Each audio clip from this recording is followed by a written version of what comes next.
অভয়নগরে তুলার মিলে ভয়াবহ অগ্নিকাণ্ড, কোটি টাকার লোকসান। ফায়ার সার্ভিসের ৩টি ইউনিটের ৪ ঘন্টা চেষ্টার পর আগুন নিয়ন্ত্রণে। যশোর থেকে ইয়াসিন আরাফাতের পাঠানো রিপোর্টে থাকছে বিস্তারিত। যশোরের নোয়াপাড়া পৌরসভা আলীপুরে তুলার মিলে অগ্নিকাণ্ডের ঘটনা ঘটেছে। গতকাল রাত 9:15টায় এই ঘটনা ঘটে। প্রত্যক্ষদর্শী সূত্রে জানা গেছে, হঠাৎ করে মিলের পিছন দিক থেকে আগুনের অগ্নিশিখা দেখতে পাই। সাথে সাথে ফায়ার সার্ভিসে ফোন দেওয়া হয়। ফায়ার সার্ভিসের 3টি ইউনিট প্রায় 2 ঘন্টা পর আগুন নিয়ন্ত্রণে আনে। তবে তুলার আগুন পরিপূর্ণভাবে নিয়ন্ত্রণে আনতে প্রায় 4 ঘন্টা সময় লেগেছে। মিলের পরিচালক মদন সাহা জানান, শর্ট সার্কিট থেকে আগুন লাগতে পারে। তিনি আরও জানান, প্রায় 1 কোটি টাকার তুলা মজুদ ছিল কারখানায়, যার একাংশ পুড়ে গেছে। ফায়ার সার্ভিসের যশোরের সহকারী পরিচালক জানান, খবর পেয়ে নোয়াপাড়া ফায়ার সার্ভিসের 2টি ইউনিট ও মনিরামপুরের 1টি ইউনিট আগুন নেভানো কাজ করেছে। ক্ষয়ক্ষতির পরিমাণ এখন নিরূপণ করা সম্ভব নয় বলে তিনি জানান। তবে হতাহতের কোনো ঘটনা ঘটেনি। স্পিড এত বেশি যে আমি পুরোটা ভিজে গেছি। আমি বুঝতে পারিনি যে এইভাবে পানি আমার গায়ে লাগবে। আপনি কি আগুনের দিকে ছিলেন? আমি আগুনের অপোজিটে ছিলাম। অপোজিটে তো অবশ্যই পানি আসার কথা না। যদি এটা করে থাকে, আমি যদি মনে করি যে এটা উদ্দেশ্যমূলক ভাবে ফায়ার সার্ভিসের কোন সদস্য এটা করে থাকে, তা আমরা সাংবাদিকরা এর তীব্র নিন্দা জানাই এবং যে সদস্যরা এই ঘটনা ঘটাইছে তাদের বিরুদ্ধে ব্যবস্থা নেওয়ার জন্য যথাযথ কর্তৃপক্ষের কাছে আমরা দাবি জানাই। কারণ কি, আমরা যে আপনি তো অনেকক্ষণ ধরে এখানে উপস্থিত আমরা দেখতে পাচ্ছি, এই উপস্থিতি দেখে আপনি এসে আগুনের পরিস্থিতি যেমন দেখছেন এখন বেশি দেখতে পাচ্ছেন কিনা?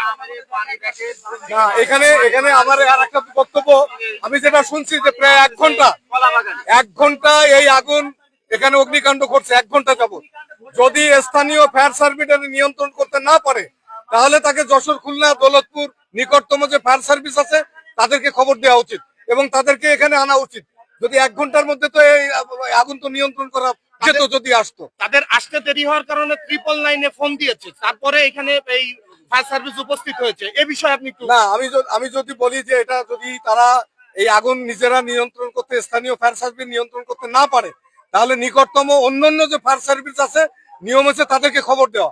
তাদেরকে যদি খবর না দিয়ে থাকে, আমি মনে করি ফায়ার সার্ভিসের এটা চরম গাফিলাতি আছে এবং তারা এটা করেনি, তার দায়িত্বহীনতার পরিচয় দিয়েছে। যেহেতু এখান থেকে যশোর, নোয়াপাড়া থেকে যশোর বা খুলনার দূরত্ব কত হতে পারে এবং কত সময় লাগতে পারে এখানে আসতে? যশোর থেকে, নোয়াপাড়া থেকে যশোর 37 কিলোমিটার এবং খুলনাও 37 কিলোমিটার। কিন্তু আমি যদি জানি যে দৌলতপুর এখান থেকে 30 কিলোমিটারের মধ্যে ফায়ার সার্ভিস আছে, আর এদিকে যশোরের যে ফায়ার সার্ভিস 37 কিলোমিটার, এতক্ষণ কিন্তু এখানে চলে আসার কথা, এখানে চলে আসতো এবং আগুন নিয়ন্ত্রণ করতে সক্ষম হতো। এবং ফুলতলায় ফায়ার সার্ভিস, এখান থেকে ফায়ার সার্ভিস আমার দিক থেকে ওই তো পিছনের দিকে হঠাৎ করে যে আগুন দেখতে পাই, সরকার থেকে একজন এসে বলে দাদা এখান থেকে ওই যে লাইটের খাম্বার হতে আগুন ছিটে পড়েছে। হ্যাঁ, আগুন ছিটে এই যে শিগগিরই আপনার পিছনে আগুন ধরে গেছে। আমি হলো সামনে এখানে দাঁড়াই, আজকে হলো সোমবারের দিন মিল বন্ধ করতে, বুঝেছেন? তা পিছনে টাকা দিকে আগুন, তারপর আমাকে কয়েকটা ছেলেপেলে আছে, ওকে দিয়ে আমার নিজস্ব পানি আছে, মোটর আছে এক্সট্রা, ওই দিয়ে পাঠাচ্ছি, তাদের আমি কাজ করছি। এদিক দিয়ে আমার বাইরে ফোন দিচ্ছি, আমি শিগগির ফায়ার ব্রিগেডে ফোন দে, আমি কথা বলতে পারছি না, পাইপ টানতেছি তো, দেওয়ার পর তারপর দেখছি যে আগুন চারদিকে সবাই ফায়ার ব্রিগেডও চলে আসছে। প্রচুর ক্ষতি হয়েছে। এটা কত হতে পারে এমনি ধারণা বলেন? আর পরিমাণ হতে পারে। কাঁচামাল কেমন ছিল, কেমন কত টাকা কাঁচামাল কিনছিলেন সেটা বলেন। যে প্রায় 50 লাখ টাকা আরো 3 দিন তো সব কিছু 1 কোটি টাকার উপরে। আহত হয়েছে কেউ?